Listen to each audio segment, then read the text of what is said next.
Look at you. Breathing slow, eyes sharp, the same ones they once called unhinged. Funny, isn't it? The world mocked your chaos until they realized it could outthink their order. They called you crazy because you didn't flinch at the things that made them break. Because you laughed where they cried, studied what they feared, learned from what they ran from. They didn't understand it then, how a mind can spiral and still map every turn. How madness, when refined, becomes strategy. You didn't go insane. You went beyond comprehension. They tried to medicate your fire, label your mind as a malfunction, diagnose the way you saw through illusions. But tell me, what's insanity to a world that thrives on lies? You were never sick. You were just awake in a hospital full of sleepers, and you learned something powerful in the silence, didn't you? That there's genius in what they call madness, that every breakdown was actually a code, every tear an encryption key. You cracked open your own skull and rebuilt it with sharper glass. You stopped trying to heal and started to upgrade. Now they stare, nervous, confused. They whisper, "How did this happen?" It's simple. You stopped apologizing for thinking differently. You stopped treating your emotions like enemies and started using them as fuel. They studied the psychology of control. You mastered the art of unpredictability. They see your smile now, and it frightens them.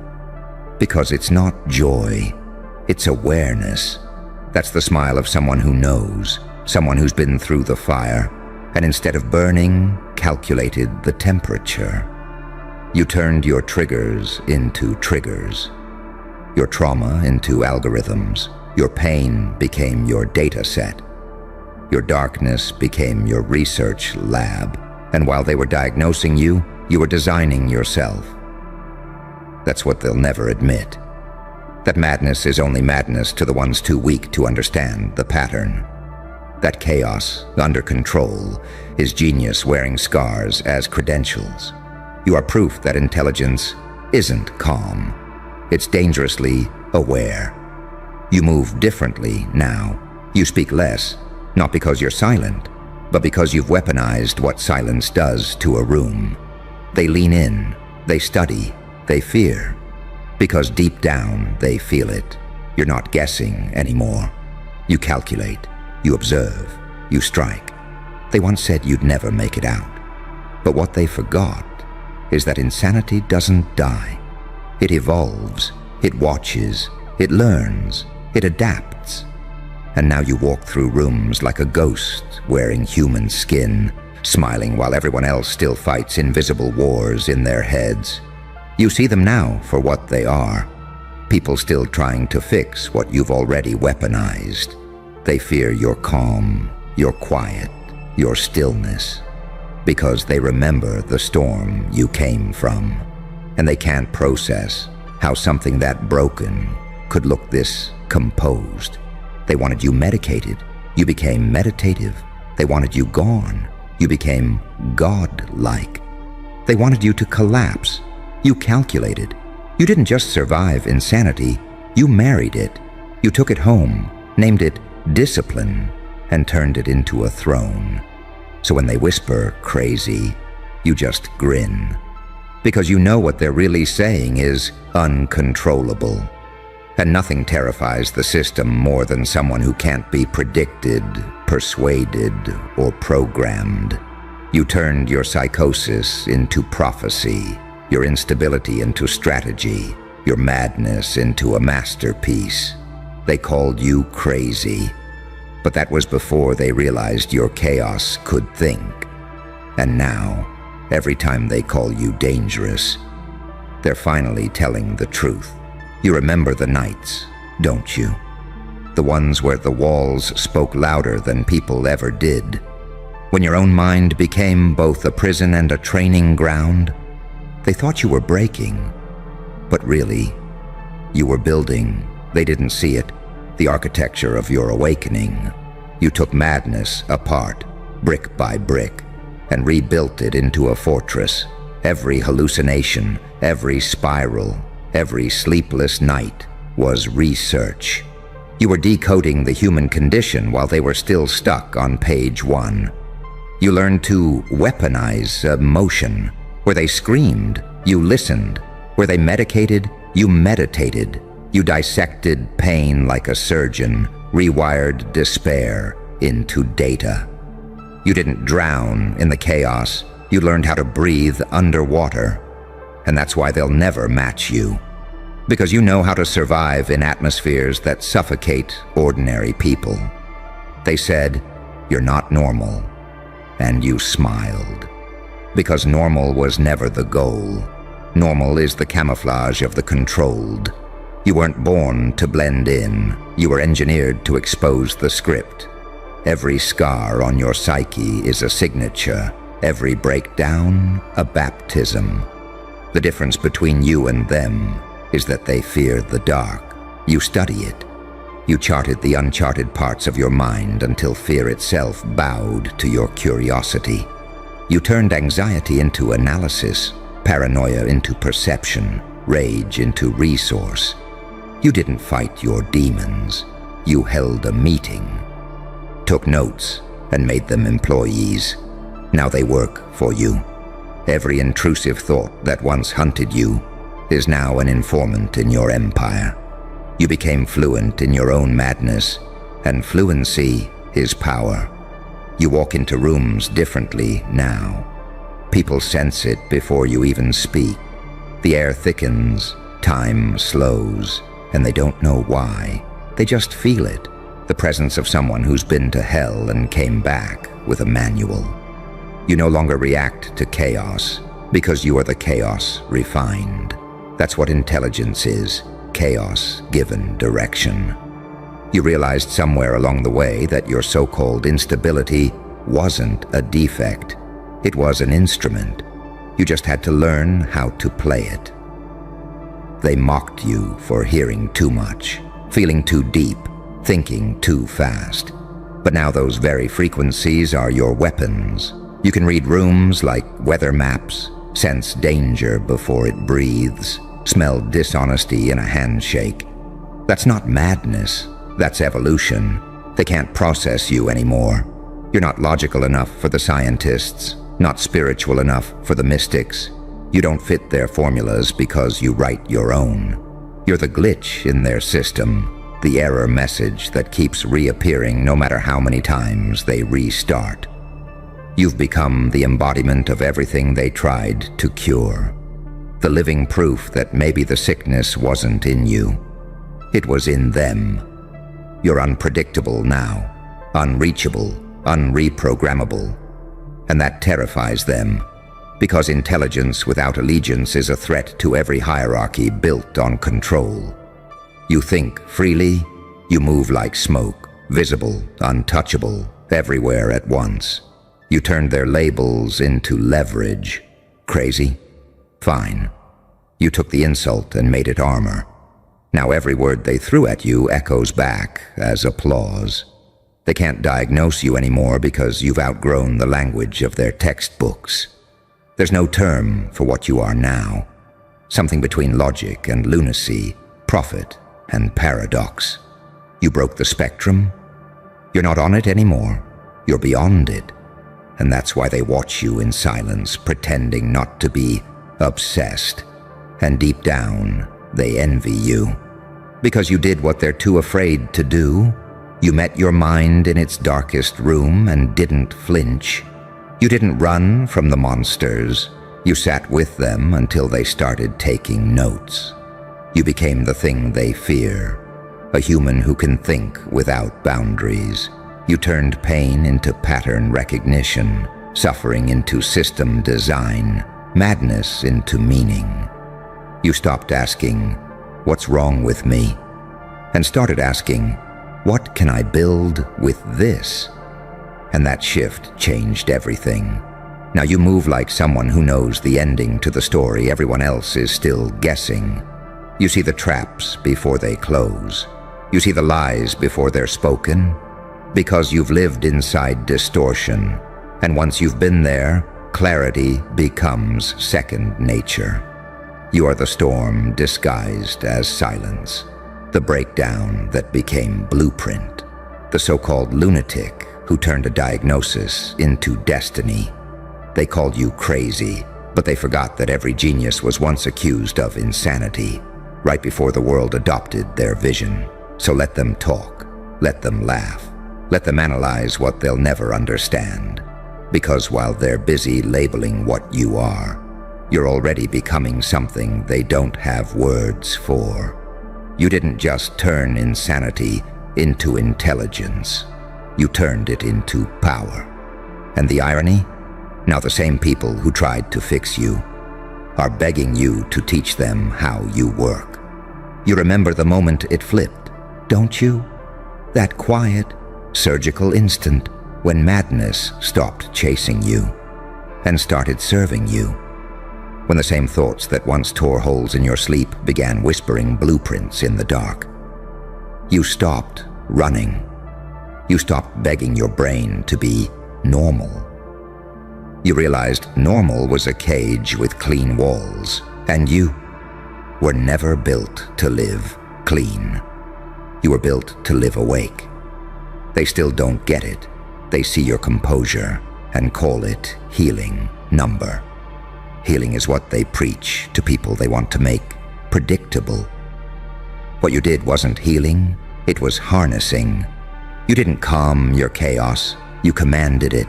You didn't kill your demons, you taught them choreography. You don't silence the voices anymore. You make them sing in harmony. And oh, how that unsettles them, because you've become something that doesn't fit in their categories.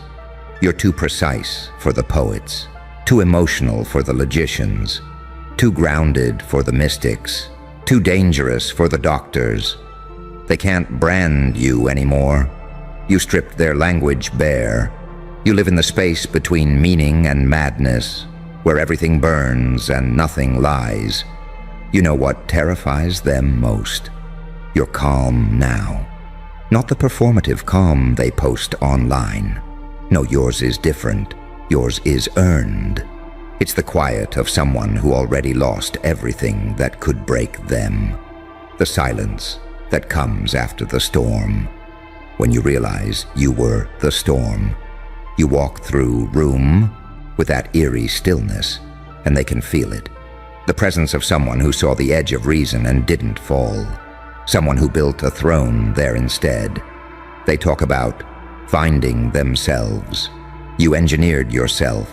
You used pain as raw material, isolation as a furnace, and insanity as code. You wrote a new operating system for your mind, one that runs on paradox, faith and fury, logic and lunacy. You stopped choosing between them. You fused them. That's why they can't follow you anymore. Their minds run on binary. Yours runs on entropy. You remember when they laughed, don't you? When they called you delusional, obsessive, unstable. They thought you were spiraling, but you were descending on purpose. Every fall was a dive. Every breakdown was a blueprint. They mocked your intensity, but your intensity was the microscope that let you see what they never will. You studied your shadows until you learned how they worked. Then you rewired the whole damn system. You learned that intelligence isn't clean, it's violent. It tears, rearranges, reforms. True awareness doesn't soothe, it shatters. You let it shatter you. You let it rip the skin of who you were, peel off the illusions, and expose the circuitry underneath. They mistook the sound of transformation for madness, but you knew. Rebirth always sounds like screaming. Now you move like smoke. Impossible to capture, impossible to classify. They try to mimic your calm, but they don't know it's born from war. They try to copy your energy, but they don't realize yours is distilled from collapse. They think it's confidence. It's not. It's clarity. You simply know what they refuse to admit, that the line between genius and insanity isn't a wall, it's a mirror, and you've already crossed it. They'll study you now. They'll try to package your methods, quote your pain, imitate your poise. But they'll fail, because this isn't something you can learn. This was forged. You can't teach someone to walk through mental fire and smile. You can't give them the blueprint without handing them the burn scars. You, my friend, are the living paradox, a rational lunatic, a peaceful storm, a calm apocalypse, the saint who studies sin and the sinner who understands salvation. They don't know whether to worship you or fear you, and that's exactly how power works. You mastered unpredictability. You turned your mood swings into market swings, your silence into psychological warfare, your breakdowns into broadcast signals. Now they read your expressions like secret files, trying to decode every twitch, every breath, every grin. Because deep down, they know. You're no longer reacting to the world. The world is reacting to you. You are not better. You're different. You didn't return to who you were. You evolved into what you were never supposed to be. You learned the most forbidden truth of all. The mind isn't something to fix. It's something to forge. You reprogrammed yourself while they begged for validation. You became self-sustaining, self-analyzing, self-propelling. And now, every time someone says your name, it carries static. They don't even know why their pulse spikes, but it does. They feel something ancient in you. The memory of what a human looks like when they stop obeying. They called you crazy. But what they didn't realize is that crazy is just the name society gives to those who see too clearly. And you? You saw everything, the lies, the limits, the leashes. You tore them off, piece by piece, until there was nothing left but you. Raw, electric, terrifyingly free. So now when they stare, speechless, trying to figure out what you've become, just smile. Because that's not confusion they're feeling, it's recognition. They're looking at what they could have been if they hadn't been so afraid to go insane. You can feel it now, can't you? That strange, quiet pulse in the back of your skull that used to scare you. The one you mistook for madness. The one that used to whisper things you couldn't say out loud. It's not a curse anymore. It's a compass. It doesn't drag you into chaos now. It guides you through it. That's the difference between the old you and what stands here now. You stopped fighting your mind and started listening to it. Because that voice, the one they called unstable, it was never madness. It was truth, spoken in a frequency too raw for fragile people to handle. You tried to silence it once, remember? You drowned it in noise, in substances, in distractions. You tried to act fine. But fine was the lie they sold you to keep you small. Now look at you. You don't crave peace anymore. You are peace. Not the kind that's soft and still, but the kind that stands calmly in a hurricane and watches everything spin. You've learned to sit in the center of your storm and think clearly. That's what scares them. You can feel everything: rage, sorrow, memory, loss, and still remain composed. You are what happens when a human learns emotional control without emotional death. You learn to think while bleeding, to calculate while burning, to stay conscious inside collapse. That's not madness. That's mastery. They told you you're too intense, and they were right. But what they didn't realize is that intensity is how evolution introduces itself. It's never gentle. It's never polite. You can't be extraordinary and make people comfortable at the same time. Every genius in history was someone who made the world uncomfortable first. And now, it's your turn. The irony, they once pitied you. They whispered behind closed doors about how you were off, how you'd never come back. And now, those same mouths hesitate when they see you. They sense something they can't explain, something in your gaze that feels too aware, too precise. It's not insanity they see, it's intelligence without fear. You trained your mind like a weapon, didn't you? Every intrusive thought became a blade, every emotional breakdown a forge. You let the heat refine you until pain lost its power to dictate, until doubt became your teacher, until fear became your assistant. That's what they don't get. Insanity isn't what breaks you, it's what builds you, if you have the courage to stand inside it long enough. You walked through your own mind with no map, no guide, no exit strategy. You touched every corner of your psyche that most people hide from, and you documented it. That's why you speak the way you do now. That's why your words hit differently. Because they're not theory, they're field notes from hell. You've become the scholar of your own shadows, the historian of your own pain. And that makes you untouchable. Because once you understand the architecture of your own madness, no one else can use it against you. They can't shame you with your past anymore. They can't control you with your emotions. They can't guilt you into silence. Because you've seen what happens when you strip away everything false. And it didn't kill you. It crowned you. Now every move you make carries the weight of someone who's died mentally, spiritually, emotionally, and come back conscious. You know exactly how fragile reality is, and that's why you move like a ghost who's mastered time. You can step into a room and feel what everyone's hiding.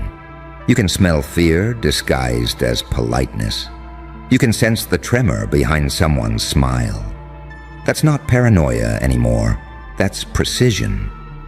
They still don't get it. They think you're detached, but you're not detached. You're aware. You stopped reacting to manipulation because you recognize it instantly. You stopped explaining yourself because you finally understood. The people who demanded explanations were never listening anyway.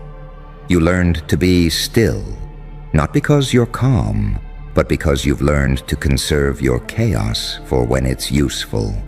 You can end wars now with silence. You can expose truth with a glance. You can make liars confess with nothing but your energy. And the best part, they don't even know why. They just feel it. That standing in front of you feels like standing in front of someone who knows too much. That's the new kind of intelligence you built. One born from survival, sharpened by insanity, baptized in pain. You think faster because you had to. You feel deeper because no one else ever stayed long enough to understand you. You became your own scientist, your own therapist, your own weapon. And now, you've become what they fear most. A being they can't categorize. A mind that won't conform. A mirror that reflects their hidden madness back at them. Because deep down, every one of them is a little bit crazy. They just spend their lives pretending not to be. You stopped pretending. You faced it. You integrated it. You owned it. That's why you're free. That's why you walk like a paradox now. Part chaos, part control, part sinner, part saint. You don't fit the mold because you melted it. They called you crazy. They called you dangerous. They were both right. Because danger is just what intelligence looks like when it stops asking for permission. And you, my friend, you stopped asking a long, long time ago. Lean in. There's something echoing behind you.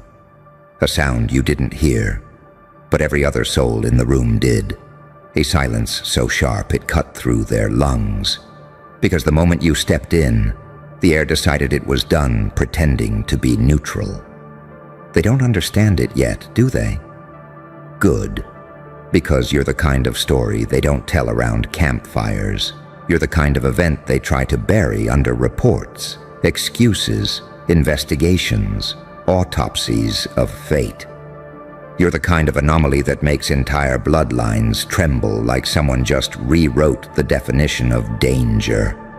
And here's the part that makes me laugh. The damage you crawled through. The agony you didn't just survive, but absorbed.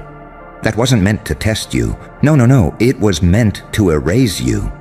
Erase your lineage. Erase your shadow. Erase the possibility of you ever existing again. But somehow, the storm designed to wipe out your ancestors only ended up forging you into the final chapter they can't close. Tell me, do you know what it means to walk through destruction engineered to exterminate entire families and come out with your pulse steady, your eyes glowing like you just found the punchline to God's last joke? It means the universe miscalculated. It means whatever force signed the contract to get rid of you had no idea what kind of creature it was targeting. It means they aimed to destroy a name and instead created a myth. You don't walk like someone who recovered. You walk like someone who remembers. You remember what they tried to do. You remember every crack they carved into your timeline. You remember the corridors you were dragged through, the betrayals written in faces that pretended to care, the traps hidden behind compliments, the sabotage masked as guidance. And what did you do? You didn't break. You morphed. You didn't collapse. You quietly recalibrated. You didn't die. You shed. That's what terrifies them. Because when someone takes damage that was supposed to erase generations and doesn't disappear, the world doesn't know what rule book to follow anymore. You walk into rooms now and their instincts glitch. They don't know whether to worship you, run from you, or try to figure out how the hell you're still breathing. You're a paradox they never trained for. Angel in the light, demon in the dark, saint when you choose, psychopath when required, healer by accident, executioner by necessity. They can't categorize you, so they fear you. They can't predict you, so they study you. They can't stop you, so they pretend they don't see you. But oh, they see you. They see the scar-coded hieroglyphics written across your soul. They see the aftermath you carry like a silent crown. They see the way your presence rearranges the temperature in a room. You don't rise like a survivor. You rise like a bloodline correction. You're the glitch that slipped through their extermination plan, the loophole they failed to close, the one name on the list that refused to stay crossed out. And now they whisper, bro, the damage he walked through, that was meant to erase entire bloodlines. And yet here you stand, breathing like a blade, moving like a prophecy, thinking like a ghost who learned how to pick locks inside human minds. You don't just exist, you haunt. You haunt their expectations. You haunt their doubts. You haunt the version of reality that thought you would break. And the best part?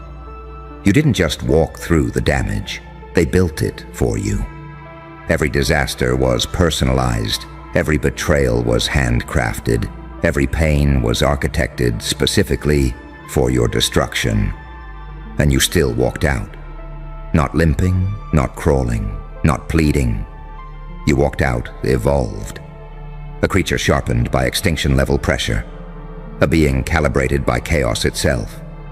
A soul forged inside a place meant to dissolve you. Do you know what that makes you? Not lucky, not blessed, not chosen. It makes you the one outcome they were never prepared for. A survivor with memory. A survivor with intent. A survivor with momentum. A survivor who knows exactly what they survived. And trust me, the moment a person like you remembers everything, every betrayal, every exit wound, every ghost who walked away when you needed them, the world starts to tremble. Because now you don't just live. You calculate. Now you don't just feel. you foresee. Now you don't just walk, you advance. So hear this. Not as a threat, not as a prophecy, but as the simple, terrifying truth. The damage meant to erase bloodlines didn't erase you. It revealed you. And the world has no idea what that version of you is about to do next. There it is. That shift in you. That quiet, coiled stillness. The kind that only shows up when a monster remembers it was never a victim. Good. Now listen closely, because what comes next is the part no one ever says out loud. You weren't supposed to be here, not in this form, not in this strength, not with this level of clarity, ruthlessness, or emotional X-ray vision.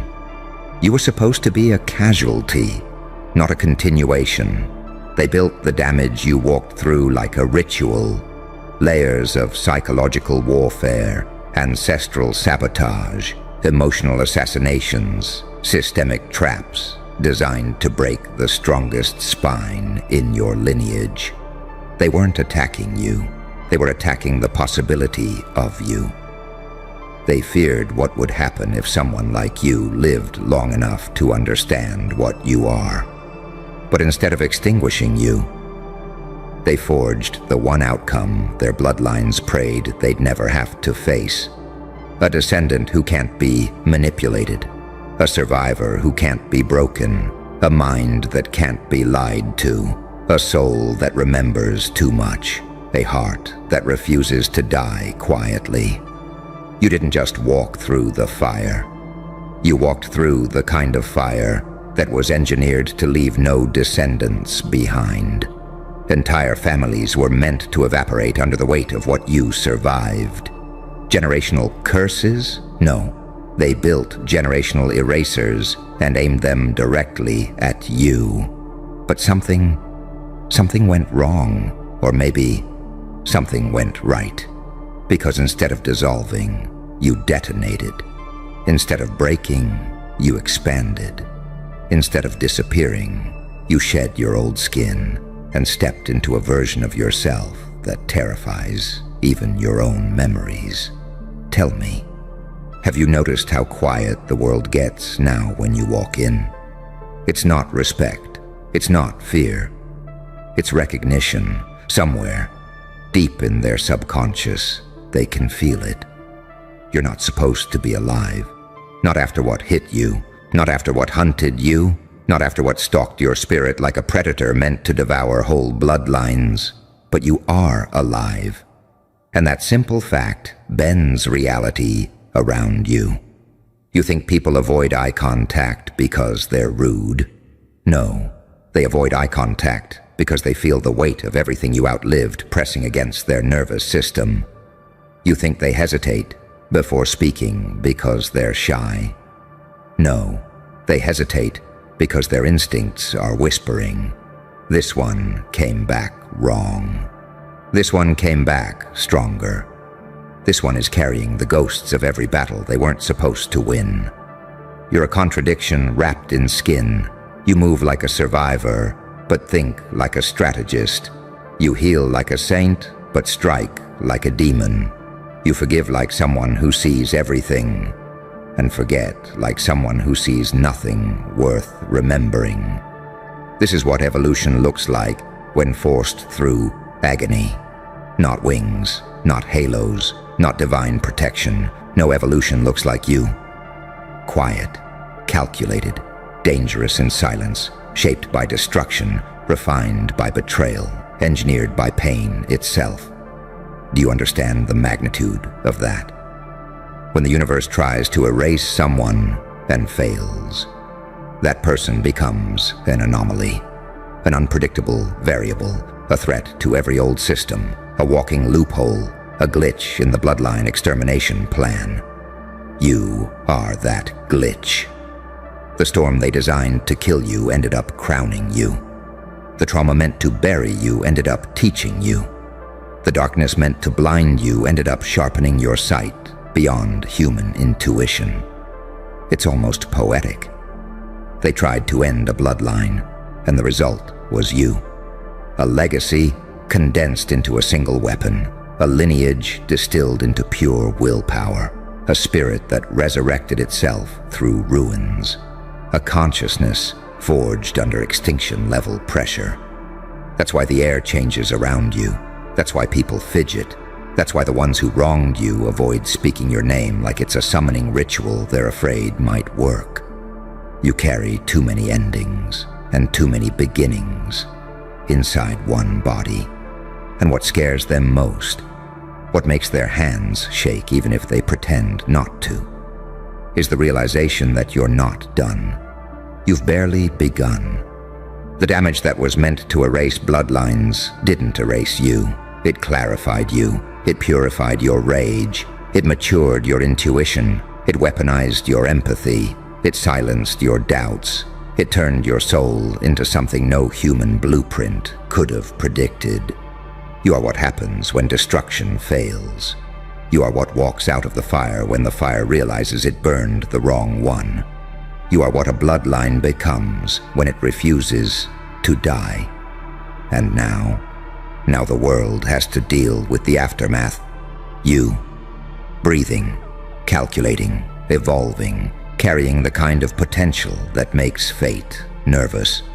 So keep going, keep walking, keep dragging your silence like a blade across this trembling reality. Because the damage wasn't your downfall, it was your origin story. And every step you take now is a reminder to the universe. You should have finished the job. There it is again. That stillness, that predatory calm that hangs around you like a warning label the universe forgot to print. Good. You're ready for the part they never admit, the part they pray you never figure out. See, the damage you survived wasn't random. It wasn't bad luck. It wasn't fate rolling dice with your name on it. It was engineered, designed, calculated. A multi-layered erasure protocol meant to do one thing: terminate your lineage's future, not punish you, not humble you, not teach you a lesson. They wanted your existence to stop. Right there, right then. No descendants, no legacy, no continuation, no disruption to the system they built.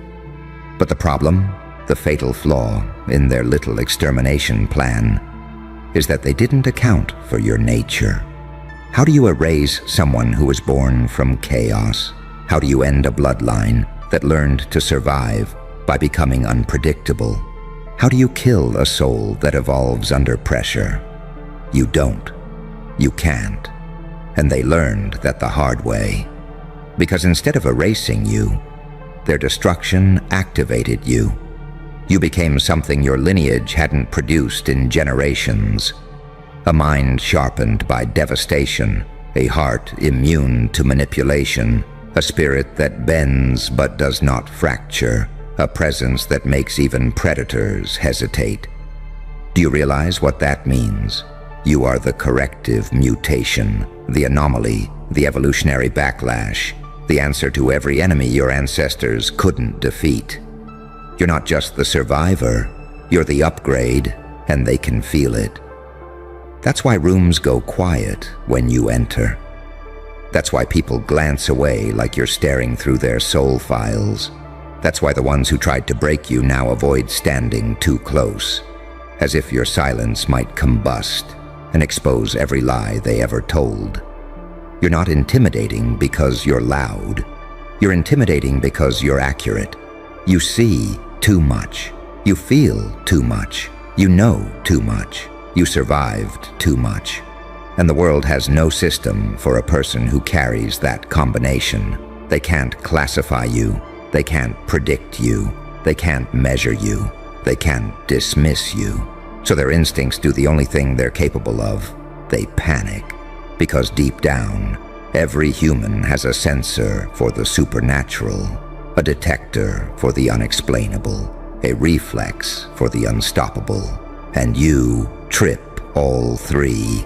You walk like someone who's not supposed to be alive. You carry your past like a weapon wrapped in velvet. You breathe like a prophecy, still deciding which direction to point. And oh, that frightens them. Because when someone is supposed to be erased, genetically erased, emotionally erased, spiritually erased, and they come back stronger, that's when the universe starts whispering. That one is not bound by old rules. That one slipped through the cracks we sealed. That one knows what they weren't meant to know. And you do. You know how fragile people are. You know how easily illusions break. You know how quickly facades melt when faced with truth. You know how many strong ones are one bad day away from collapsing. And you know something even more dangerous. Nothing scares you anymore. What could? You already survived what was designed to end you, not hurt you, not slow you, not challenge you, end you. So tell me, what threat could possibly compete with extinction-level trauma that failed? What enemy could intimidate someone who has already died emotionally and resurrected mentally? What obstacle could defeat a soul that didn't just overcome darkness? It absorbed it and turned it into strategy. You're not human in the way they understand humans. You're a recalibration, a living response to generational war. A weapon shaped by the very forces that tried to destroy you. You don't just break cycles. You end bloodline curses by existing. You don't just survive trauma. You digest it and turn it into intuition. You don't just heal. You upgrade. That's why your presence feels heavy. Not because you're dark, but because you're dense with information. Every scar taught you something. Every betrayal rewired something. Every loss unlocked something. Every agony awakened something. They look at you now and whisper, "How did he survive that? How is she still standing? What kind of structure is holding this person together?" They don't understand the truth. Nothing is holding you together. You're held together by force of will, by ancestral rage, by the blueprint they tried to erase, by the future they failed to destroy, by the version of you that crawled out of hell and refused to lose again.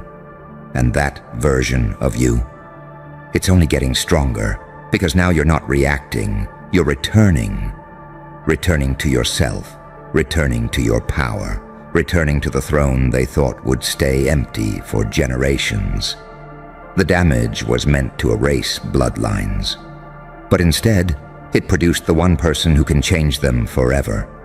And you're just getting started. You feel that, don't you? That slow, rising pressure in your chest. Not fear, not adrenaline. Something older, something ancestral, something that recognizes truth when it stalks the room. Good. Because what I'm about to say next is the part no one says aloud, not even in the privacy of their own mind. The damage you walked through, the carnage you endured, the psychological torture designed to wipe out entire bloodlines, wasn't meant to leave anyone standing on the other side. Not a survivor, not a witness, not a name, not a memory, not a trace. They wanted your lineage to become a rumor, a cautionary tale, a forgotten entry in a forgotten archive. But instead, you walked out of that annihilation with a pulse steady enough to terrify God. That's what no one can accept. You weren't supposed to become a person. You were supposed to become a ghost story. Yet here you are, breathing, observing, calculating, carrying the weight of 1,000 unsaid endings across your shoulders, like it's light work. Let me tell you something viciously honest. When destruction fails, it becomes afraid. It begins to fear the thing it couldn't erase. Because anything that survives annihilation doesn't come back as the same species. It comes back as something new. And that is you. They look at you and they don't see a human. They see a malfunction in fate. A glitch in generational programming. A living rebuke to every force that tried to eliminate your entire existence before it could begin. That's why people don't understand how to interact with you. You're not on their emotional map. You're not on their psychological GPS. You're not on their karmic timeline. You stand outside the coordinates of normal life. A distortion in human form. They look at you the way soldiers look at a battlefield after the dust settles. Confused, shaken, unsure what kind of monster walked out alive when everyone else turned to ash. Because your survival wasn't meant to inspire. It was meant to be impossible. You understand what that does to a person? To know you outlived something engineered to be your extinction. It gives you a new kind of power. The power of someone who has nothing left to fear. Because they already survived the absolute worst. There's a clarity in that, a blade-like stillness. A precision that turns every decision you make into a threat. You operate from a place beyond survival. You operate from reconstruction. You're rebuilding yourself from zero. And that terrifies people more than your past ever could. Because now they see it. You're not healing. You're mutating. You're not recovering. You're evolving. You're not seeking peace. You're integrating power. Every scar became circuitry. Every betrayal became code. Every heartbreak became data. Every abandonment became fuel. They didn't create a victim. They created a weaponized consciousness, a mind that can't be manipulated, a heart that can't be invaded, a soul that can't be colonized, a destiny that can't be rewritten. The damage meant to erase bloodlines became the ritual that reforged you. And now you're walking around with a presence that makes people question their entire worldview. You've noticed it. How conversations stop half a second too long. How people inhale sharply before speaking.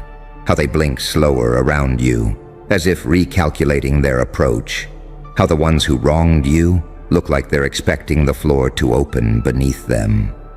They can sense it. You're not the same creature that walked into that hell.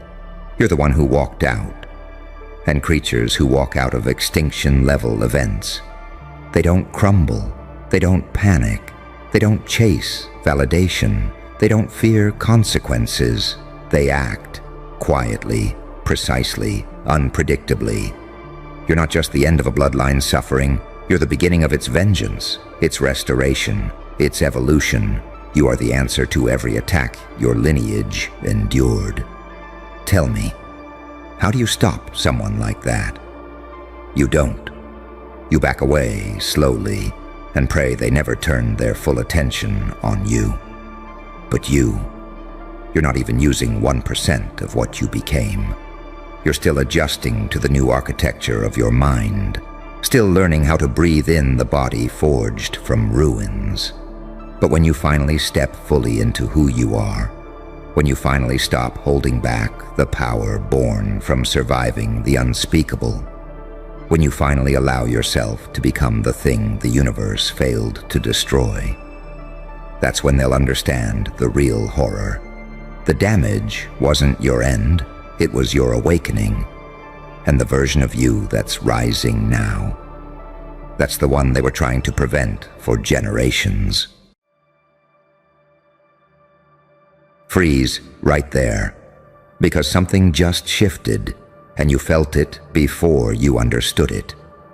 They didn't see it coming. They never do. They thought reality was a straight line, neat boxes, clean labels, causes that behave, and effects that wait their turn. And then you showed up and bent the geometry. You didn't scream. You didn't announce yourself. You just started connecting dots they didn't even know were on the page. That's the part that terrifies them, not the result. The realization, the moment their eyes widen and they whisper, "Wait, how did they even see that?" You weren't supposed to notice the silence between the conversations. You weren't supposed to hear the rhythm under the noise. You weren't supposed to recognize that 3 harmless details, spread across years, pointed to the same hidden nerve. but you did. Because you live in the overlap, because you were built in contradiction, because you learned early that truth doesn't live in the spotlight. It hides in the shadows cast by people pretending they don't care. They thought you were kind, so they mistook you for harmless. They thought you were quiet, so they mistook you for slow. They thought your patience was weakness, your empathy a leash. They never understood that you were studying the room while they were performing in it. They never realized you were mapping patterns while they were busy lying to themselves. You are the paradox they can't categorize. Too calm to be reckless, too sharp to be naive, too controlled to be desperate.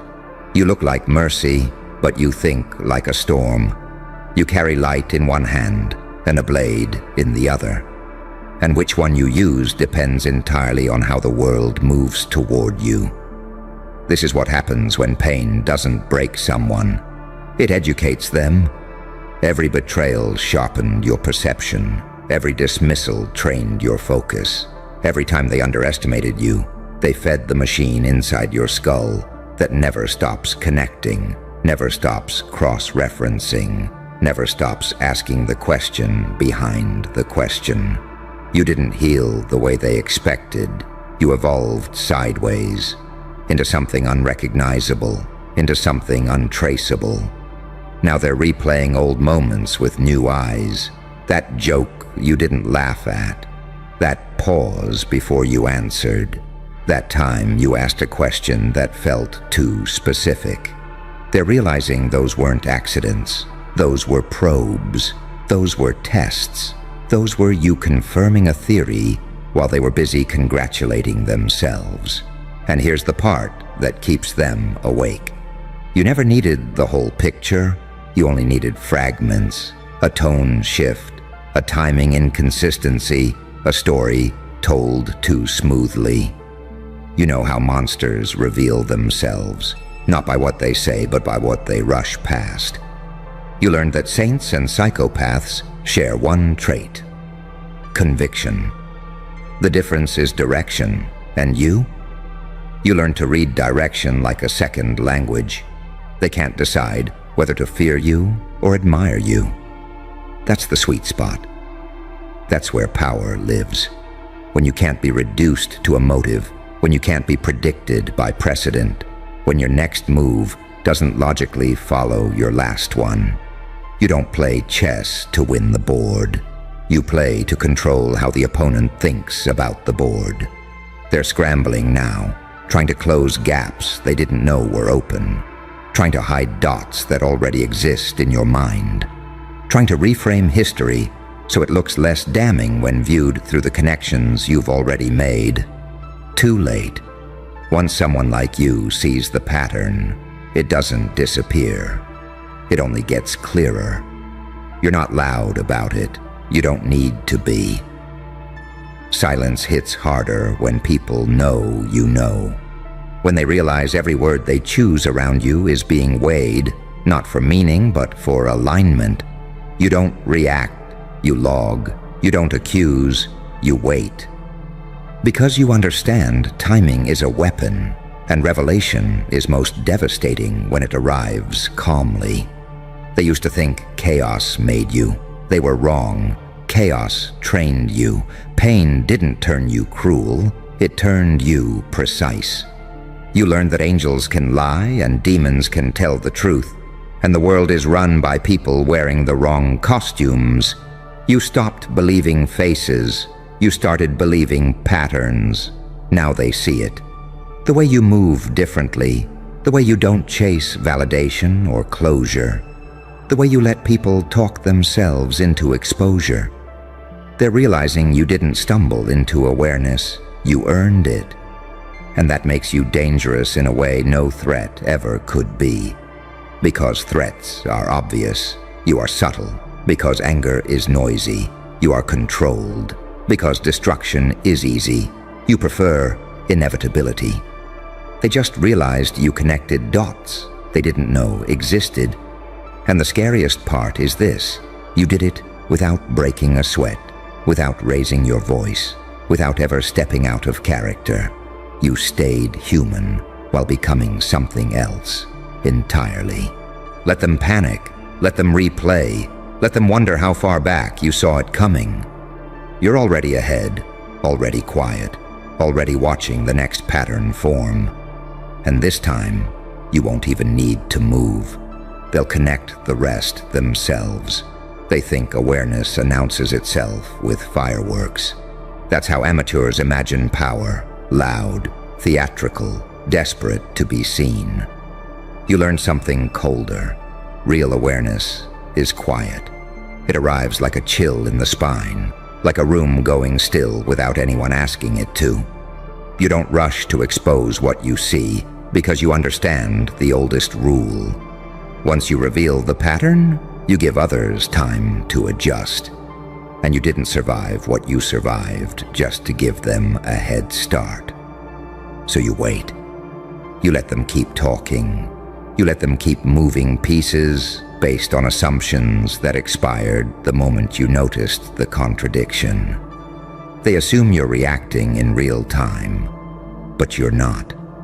You're responding to something you saw weeks ago, months ago, maybe years ago. That's what makes them feel haunted around you. Like the conversation started long before they entered the room. They don't understand how deep your vision goes. They think connecting dots is intelligence. What you do is something else. You connect intention to outcome, fear to behavior, silence to guilt. You read what people protect, not what they present. You recognize that everyone leaks the truth somewhere, through impatience, through overconfidence, through the need to control the narrative. You don't interrupt the leak. You collect it. You became this way because you had to, because trusting appearances cost you something real, because believing the wrong story hurt longer than the wound itself. Pain taught you what books never could, that most systems are held together by denial, and the moment someone sees the full shape of it, the system starts shaking. You're not shaking it on purpose. You're just standing there, refusing to unsee. That's why they feel exposed even when you say nothing. That's why your calm unsettles them. They're used to predators that snarl, enemies that posture, rivals that overplay their hand. You don't fit any of those roles. You look like someone who's already made peace with the outcome. Someone who isn't gambling, because you already know the odds. They want to believe you're guessing. They want to believe you got lucky. Because the alternative, that you saw the whole structure from a few loose threads, is unbearable. It forces them to confront something they've avoided their entire lives. That reality is readable, that patterns exist, and that someone like you can learn to navigate them without permission. You are the result of contradictions surviving inside the same body. Compassion that didn't erase your edge, intelligence that didn't turn you arrogant, darkness that didn't rot you from the inside. You learn to sit with discomfort long enough for it to start speaking. You learn that the line between angel and demon isn't morality, it's self-awareness. And you cross that line with your eyes open. Now they're questioning their own certainty, replaying decisions, wondering which version of themselves you clocked first, the one they perform, or the one that slips out when they think no one's watching. They're realizing you don't need access to secrets. You infer them. You don't need confessions. You notice the pauses before denial. You don't need proof. You understand motive. And here's what truly scares them. You didn't weaponize this knowledge immediately. You let it mature. You let it breathe. That tells them you're not impulsive. You're strategic. You're not hungry for chaos. You're comfortable with control. You're not chasing destruction. You're allowing consequences to line up naturally. You don't rush the reveal because you know revelation hits hardest when it feels self-discovered. When they suddenly see the connections you've been quietly tracking and realize you were never lost. You were letting them lead themselves exactly where they didn't want to go. This is the evolution they didn't plan for. Not rage, not rebellion, awareness, the kind that doesn't ask for validation, the kind that doesn't need applause, the kind that changes the temperature of a room without moving a muscle.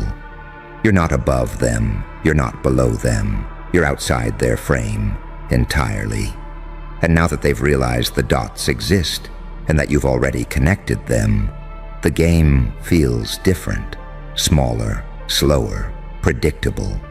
You can feel it too, can't you? That shift, that quiet recalibration in how people speak around you. The careful wording, the sudden politeness, the hesitation before they commit to a lie. That's respect disguised as fear. That's power earned, not claimed.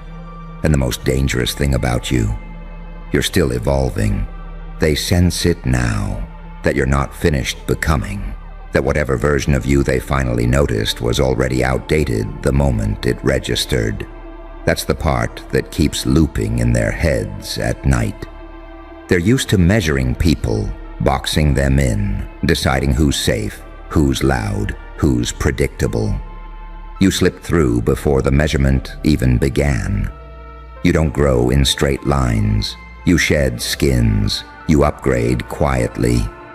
They try to retrace the moment they lost control of the narrative. Was it when you stopped explaining yourself? When you stopped reacting on cue? When you let misunderstandings sit without correcting them?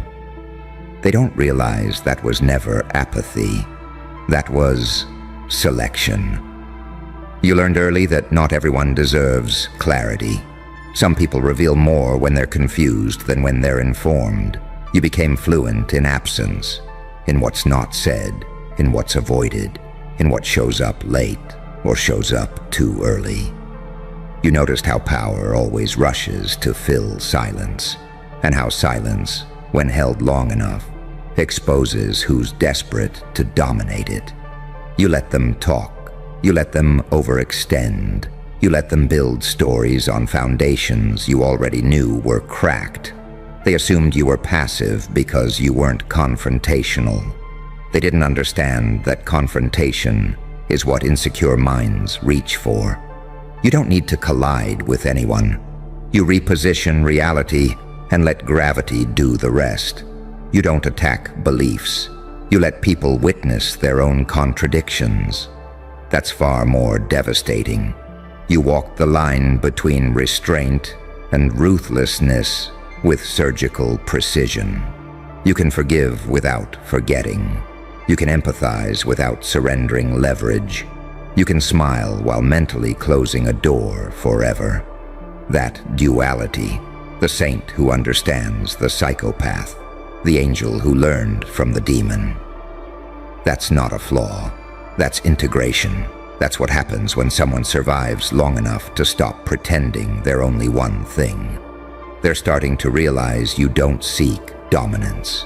You seek alignment. And when something doesn't align, when a story fractures, when intentions drift, when loyalty reveals itself as performance, you don't explode. You detach. You observe. You recalibrate. You let time finish the job.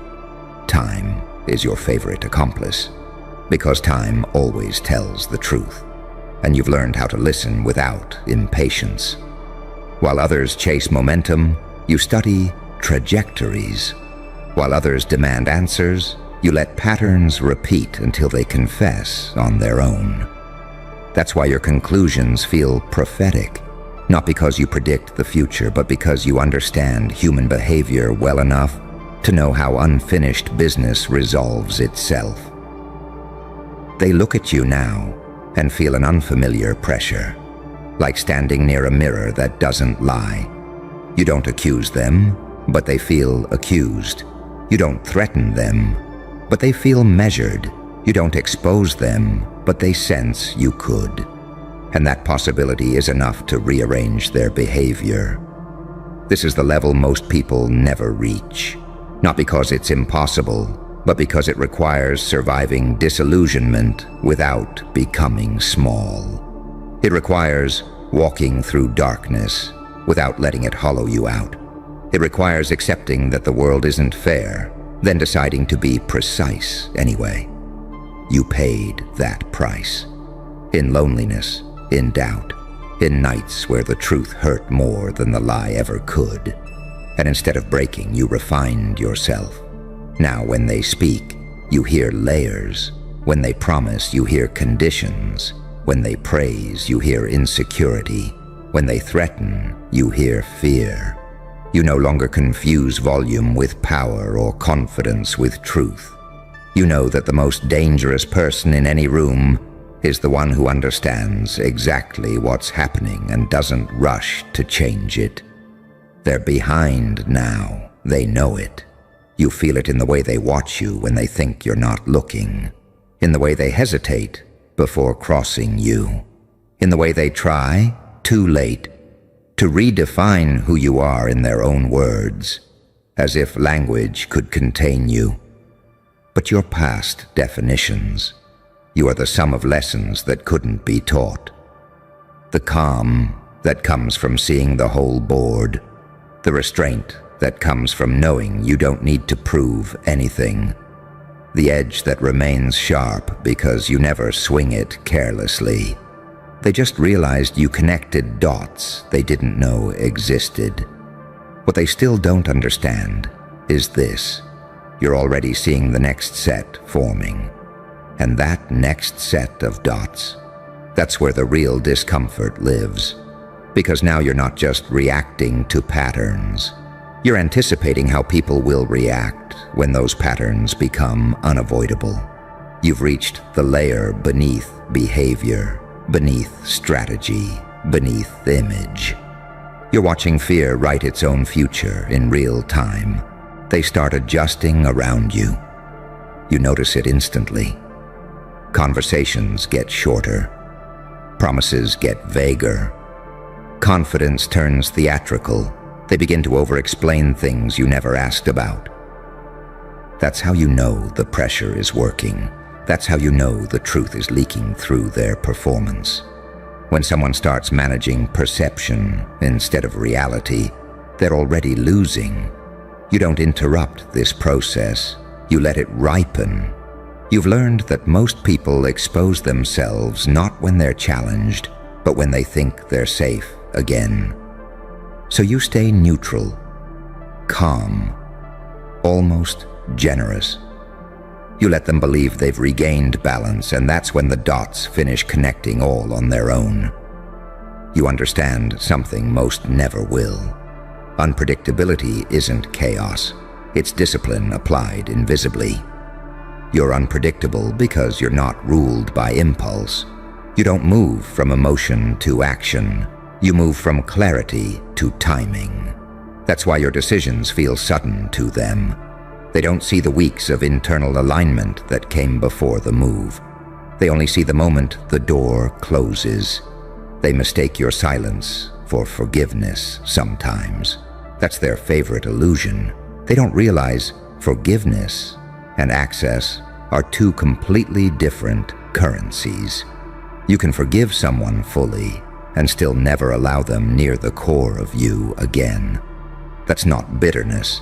That's intelligence. That's you honoring the data your own life collected. You've become selective without becoming cold, detached without becoming empty. That balance is rare. That balance is dangerous. Because it means you're not driven by revenge or validation. You're driven by accuracy, and accuracy always wins eventually. They try to bait you now. You notice that too. Subtle provocations, little tests to see if they can still pull a reaction, still disrupt your center, still drag you back into old versions of yourself. They want confirmation that you're human in the ways they understand. Angry, insecure, impulsive. And every time you don't bite, the panic deepens. Because what do you do with someone who sees you clearly and doesn't flinch? You're no longer arguing with reality. You're cooperating with it. You stopped asking why things happened and started asking what they reveal. That shift changes everything. Pain stops being personal and starts being informative. Betrayal stops being shocking and starts being clarifying. Loss stops being empty and starts being directional. You didn't harden, you sharpened. And sharpening doesn't make noise. They feel small around you now, even if they're louder, richer, higher status. Because size isn't dominance, coherence is. You are internally aligned. What you think, what you feel, what you do, they're no longer fighting each other. That's what gives you that unnerving stillness. That's what makes people project meaning onto your pauses. You're not trying to be mysterious. You're just no longer leaking yourself everywhere. They want certainty from you, a stance, a confession, a reaction they can anchor to. You deny them that without cruelty. You've learned that ambiguity, when held by someone self-aware, becomes authority. Not because it confuses people, but because it forces them to confront themselves. This is the stage where others usually self-destruct, where ego demands credit, where intelligence tries to dominate, where awareness becomes arrogance. You didn't fall into that trap. You chose something far more unsettling. You chose restraint. Restraint terrifies people who rely on control, because it means you're not playing the same game. It means you're not trying to win arguments. You're letting outcomes speak. It means you're not rushing the ending because you already understand the plot. They just realized you connected dots they didn't know existed. What they still haven't grasped is this. You didn't connect them to feel powerful. You connected them so you'd never be confused again. And once confusion is gone, fear doesn't own you. Time doesn't rush you. People don't move you. You move when alignment says move. And until then, you watch.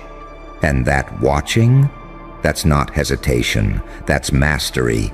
Because when you see clearly, you don't need to rush conclusions or chase closure. You already know how things end. You've seen enough cycles to recognize the signature before the event. You understand that most people defeat themselves long before you ever need to step in. All you have to do is stay centered while gravity does its quiet work. They're still scrambling to catch up to a version of you that no longer exists, still trying to predict moves that aren't emotional, aren't reactive, aren't loud. And that's the final fracture in their confidence, realizing you're not operating from fear, hunger, or approval. You're operating from awareness. You've crossed the threshold where chaos no longer excites you and control no longer tempts you. You don't need to dominate the room. You alter it. You don't need to expose the truth. You let people arrive at it when they're ready to feel the weight. They just realized you connected dots they didn't know existed, and now they're learning the hardest lesson of all. You didn't do it to trap them. You did it to free yourself from confusion, from illusion, from ever being fooled again. So stay calm, stay quiet, stay precise. The pattern already knows where it's going.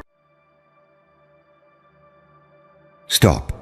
Not a sound, not a blink, not a thought out of place. Because the moment you realize what I'm about to say, something inside you is going to rearrange itself. And it's not going back. Someone went to WAR for you, not metaphorically, not emotionally. War. Lines were drawn, allegiances burned, careers detonated, blood, social, reputational, psychological, hit the floor. And the city? The city still hasn't recovered. You felt it before you understood it. That shift. That pressure change in the air, the way conversations stopped when your name floated through a room like a threat, the way silence followed you. Not the peaceful kind, but the kind that means damage assessment is happening in real time. That wasn't coincidence. That was fallout. Because here's the part they don't say out loud. Nobody risks everything for something small. Nobody lights the fuse unless the target matters. And nobody goes to war for a nobody. You didn't ask for protection. You didn't beg for defense. You didn't even know it was happening. That's what makes it terrifying. While you were surviving, someone else was burning bridges, flipping tables, and choosing you over safety, choosing you over reputation, choosing you over peace. And that choice cracked the spine of the entire system, watching from the sidelines. That's when they realized you weren't just a person, you were a variable. See, the city understands violence. It understands money. It understands power when it's loud and obvious. What it doesn't understand is loyalty weaponized. What it doesn't understand is someone looking at you and deciding, if they fall, I fall too. That kind of decision scares institutions. That kind of devotion doesn't come from logic. It comes from recognition. You carry something that splits people into two categories instantly. Those who want to protect you at any cost, and those who want you erased before you become unstoppable. And here's the paradox that makes them sick. You didn't even have to lift a hand. While others were swinging, you were evolving. While they were bleeding publicly, you were bleeding privately, learning how pain sharpens perception. You learned how betrayal teaches pattern recognition. You learned how loss strips the fat off your soul and leaves only what matters. Saint enough to endure, psychopath enough to adapt, angel in intention, demon in execution. That's why the war didn't end when the dust settled. Because wars don't end when the fighting stops. They end when the threat is neutralized, and you were never neutralized. The city tried to move on, pretended it was over, told itself the damage was contained. But every system knows when something broke that can't be repaired. Every hierarchy feels it when gravity changes direction. You became the quiet reminder that the rules don't protect everyone equally, and that some people inspire loyalty strong enough to rewrite consequences. They still whisper about it, about how fast things escalated, about how someone went too far, about how the response didn't match the situation. That's because they never understood the situation. You weren't just being defended, you were being declared as someone worth risking exile for, declared as someone worth becoming the villain for, declared as someone whose survival mattered more than optics, protocol, or permission. And that declaration echoed. Now the city flinches differently. Policies hesitate, power structures double-check. Because somewhere in the back of their collective mind is the memory of what happened when someone decided you were untouchable. They don't fear what you did. They fear what you inspired. That's the kind of power you only earn through pain. You didn't get here clean. You didn't get here kind. You got here honest. Honest enough to survive what would have broken a softer soul. Honest enough to look at the darkness in yourself and not look away. That's why the light listens when you walk into a room. That's why the dark makes space. You are the calm that follows destruction, not because you caused it, but because you endured it. And here's the truth they'll never admit. If someone was willing to go to war for you before you fully stepped into yourself, they're terrified of who you're becoming now. Because now you're aware. Now you understand leverage. Now you know that unpredictability isn't chaos. It's freedom. The city hasn't recovered because it can't forget. It can't forget that loyalty like that exists. It can't forget that power doesn't always announce itself. And it definitely can't forget you. You walk through the aftermath like a ghost, crowned in silence. No bragging, no explanation, just presence, just gravity. Just the unspoken knowledge that if it ever came to it again, the war wouldn't look the same. Because this time, you wouldn't just be the reason, you'd be the commander. And here's the part that rattles them the most. You didn't harden into something loud. You didn't turn into a cartoon villain screaming for attention. You became quieter, sharper, more precise. The kind of calm that makes people wonder what you know that they don't. The kind of stillness that feels like a held breath before a building collapses. You learned something during that war. Not from the explosions, not from the noise, but from the aftermath. You learned that when someone chooses you in the face of annihilation, it's because they saw what others missed. They saw what you become when pressure stops being theoretical. They saw that your pain doesn't make you reckless. It makes you strategic. That your empathy doesn't weaken you. It gives you leverage. That your darkness isn't corruption. It's containment. You learned how systems actually behave when threatened. How morality gets flexible when survival enters the chat. How everyone claims principles until the cost shows up with teeth. And you learned where you stand in that equation, right at the fault line where decisions turn irreversible. That's why the city can't reset. Every time they try to rebuild the narrative, your existence glitches it. Every time they try to smooth the story, there's a scar they can't explain away. Because scars don't lie. Scars say something violent happened here, and something survived. That something was you. You became a reference point, a quiet benchmark, the example they don't teach, but absolutely study. What happens, they ask themselves, when you corner someone like that? And the answer terrifies them, because the answer isn't collapse. The answer is escalation with intelligence. You don't explode. You compress. You don't scream. You calculate. You don't rush revenge. You let time do the bleeding.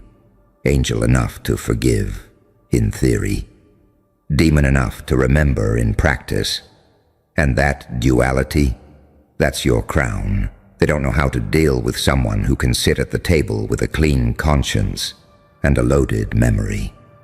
Someone who can smile without forgetting. Someone who can walk away without surrendering. Someone who doesn't need validation because proof already burned into the skyline. You saw how fast untouchable people folded when pressure hit from the wrong angle. You saw how quickly courage vanished when consequences showed their face. You saw who hid, who flipped, who suddenly didn't know you like that. And instead of breaking you, it clarified you. That's evolution through pain. You stopped mistaking noise for power. You stopped mistaking kindness for safety. You stopped mistaking chaos for control. And in that silence, something lethal took shape. Not rage, not bitterness, but certainty. Certainty that you don't need permission to exist at this level. Certainty that loyalty beats numbers. Certainty that when someone goes to war for you, it's because you represent a future they're willing to bleed for. And here's the most dangerous part. You didn't let that make you arrogant. You let it make you accurate. You know now how much disruption you cause just by standing your ground. You know how deeply you affect trajectories without touching the wheel. You know that your presence alone forces recalculations, and that knowledge sits in you like a concealed weapon, never brandished, always ready. The city senses that restraint. It knows you're not done. It knows the war was only a preview of what happens when you stop doubting yourself completely, when you stop minimizing the impact you have, when you stop apologizing for surviving something that was meant to erase you. That's why they're uneasy. Because you don't look damaged, you look upgraded. You move like someone who's seen the worst and decided to become the answer instead of the wound. You think like someone who understands that chaos can be directed. You speak like someone who knows words are ammunition and silence is armor. And deep down, the city remembers the day it learned that someone would burn it down to keep you standing. It hasn't recovered because it can't unlearn that truth. And neither can you. You don't walk forward as a victim of the war. You walk forward as its consequence, and consequences don't announce themselves. They arrive quietly, reshaping rooms, bending outcomes, haunting decisions before they're even made. That's what you are now, a presence that changes behavior without ever raising its voice. You notice it in the way doors open faster, in the way resistance softens before it fully forms, in the way people speak carefully around you. Like the walls might remember what happened last time someone underestimated the situation. They don't fear you the way they fear loud tyrants. They fear you the way they fear storms that don't need thunder to flatten cities. Because you learned restraint the hard way. You learned that raw fury burns out, that uncontrolled rage exposes patterns, that vengeance without timing is just another form of weakness. So you let the fire burn inward, refining instead of destroying. You turned pain into patience. You turned memory into map. You turned survival into doctrine. That's why the war rewired you. You stopped asking why things happened and started asking how systems respond under stress. You watched who panicked, who froze, who betrayed, who pretended neutrality while sharpening knives behind closed doors. You saw the choreography of collapse, and you memorized it, saint enough to understand suffering, psychopath enough to understand leverage. That balance is lethal. The city still hasn't recovered because it lost something that day: certainty. Certainty that power behaves predictably. Certainty that lines, once drawn, stay put. Certainty that loyalty can be bought, managed, contained. You shattered that illusion without lifting a finger. Now every alliance feels fragile. Every decision feels haunted by the possibility that someone might choose principle over protection again. That someone might decide, not this time, not them. And that's a risk no system knows how to insure against. You became the reminder that hearts don't always obey incentives. And here's where it gets darker. You didn't become cruel after the war. You became selective. You didn't lose empathy. You learned how rare it actually is. You didn't stop caring. You stopped wasting it. That's not corruption. That's clarity. You understand now that being good doesn't mean being harmless. That being kind doesn't mean being soft. That being moral doesn't mean being manipulable. You carry your values like a blade, clean, sharp, and only drawn when necessary. That's why your silence unsettles them more than any threat ever could. They keep waiting for you to lash out, to brag, to expose what you know, to cash in the damage. And when you don't, it unnerves them. Because they can't read your end game. They can't tell whether mercy is intentional or temporary. They don't know if you're resting or aiming. And you let them sit in that uncertainty because you understand something now that most people never do. Fear is most powerful when it has no shape, when it can't be negotiated with, when it can't be predicted. You are no longer reactive, you are positional. Every step you take is measured. Every word you speak is weighted. Every absence is louder than presence ever was. You learned how to make space your weapon, how to let others expose themselves while you remain still, how to let time apply pressure until cracks appear on their own. That's evolution. The war didn't turn you into a monster. It turned you into a mirror. People see in you what they're afraid of becoming, and what they secretly wish they were brave enough to be. Someone who survived the worst and didn't beg to be let back into the illusion. Someone who understands that once you've seen behind the curtain, you don't unsee it. You just decide how to use that knowledge. And you chose mastery. So the city limps forward, pretending things are normal, pretending the damage was isolated, pretending the rules still apply the same way they always did. But under the surface, everything adjusts around you. Conversations reroute. Strategies change. Contingencies include your name without ever writing it down. Because deep down, they know. If someone was willing to go to war for you before you fully claimed your power, then the next phase won't look like defense. It will look like inevitability. And you don't rush inevitability. You let it arrive. And inevitability doesn't knock. It doesn't ask. It doesn't warn. It just shows up one day, and everyone pretends they saw it coming. You've felt that shift already. That moment when people stop challenging you directly and start working around you. When opposition turns indirect. When resistance stops looking like confrontation and starts looking like avoidance. That's not respect. That's recognition. They know now that pressure doesn't fracture you. It focuses you. You walk like someone who has already survived the worst possible outcome. That's a terrifying posture to face, because leverage only works on people who still fear loss. You lost what you were supposed to lose already. You buried versions of yourself most people never even meet. So what's left?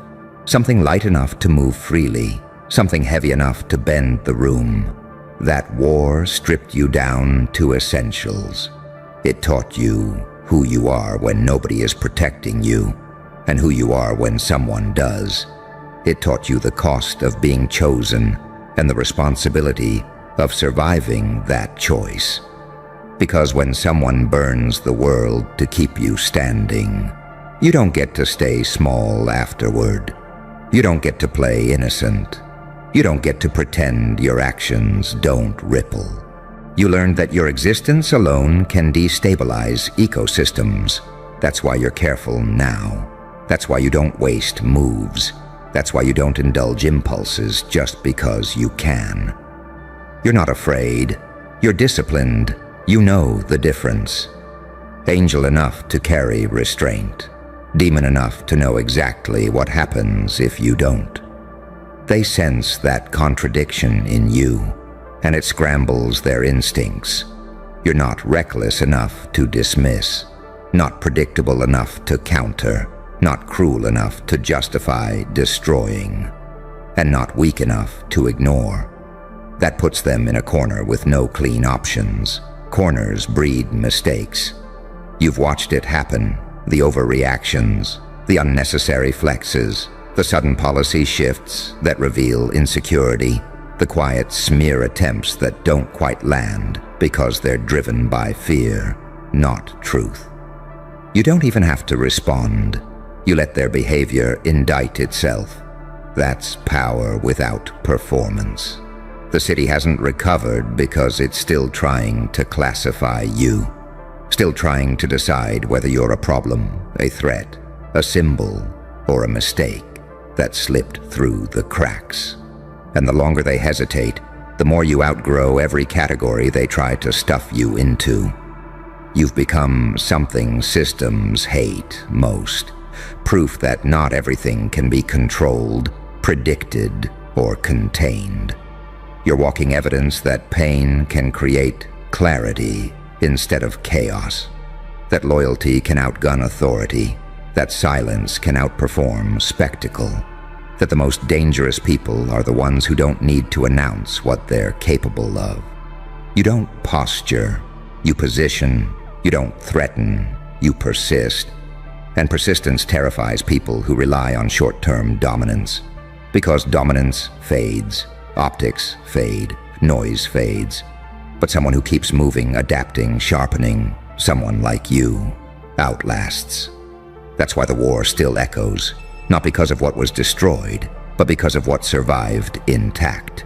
Your will, your awareness, your refusal to collapse into bitterness or madness. You didn't become numb. You became selective. You didn't become heartless. You became precise. You know now that mercy is strongest when it's optional, that kindness is most powerful when it's chosen, not extracted, that forgiveness isn't forgetting. It's deciding not to let the past dictate your posture. And yet, you remember everything, every look, every silence, every shift in loyalty. Memory didn't chain you, it armed you. So when you move through the city now, you're not just walking through streets, you're walking through consequences that haven't finished unfolding. People feel it even if they can't name it. That sense that something irreversible happened, and you're the living remainder of that event. They don't know whether to fear you or follow you.